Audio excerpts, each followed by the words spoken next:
This is how I make my creepy photos inspired by the one and only Trevor Henderson. First, the brushes I will be using will be coming from IBS Paint's original brushes. So this could work to similar brushes on a different art program like Clip Studio Paint or any other art program. Now, the first thing you want to do is take a picture. I would recommend the picture having a dark feeling to it, probably like a hallway like this picture, or anywhere that looks dark. Well, first, as a demonstration, I'll be using this picture I took at a Family Dollar.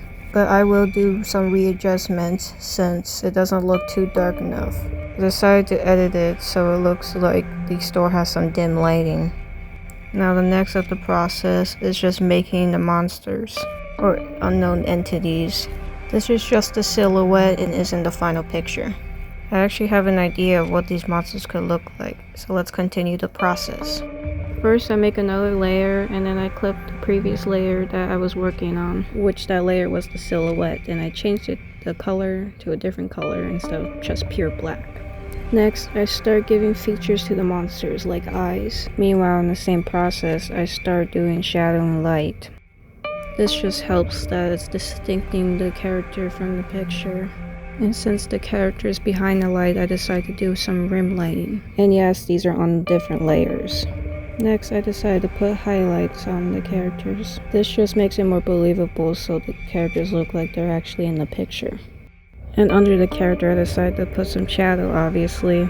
But I will admit I did use an airbrush and just picked a darker color, which I don't think most people should do. Next on, I started to put some details like some ink or whatever. I'm just pretty much exploring the characters of what I want them to be. And if you're wondering how I got this little water effect on this character right here, I use Google Images as references, so if you don't know how to draw certain things, I recommend trying to look for images. Anyways, I start doing the same process for the other three monsters. So I do the shadow, the lighting, and, everything else. And that's pretty much it. And I also did use some smudge in the drawing too for the ink effect. Not gonna lie, I wasn't really feeling it, so I decided to add more details. But also details that help with the picture and add little touches to make the drawing look more darker than before. And finally, this is the final part that makes the whole piece come together. I saved the first image and then I make another canvas. On that canvas, I start putting effects on the image. These effects I use is unsharp mask, noises, and chromatic aberration.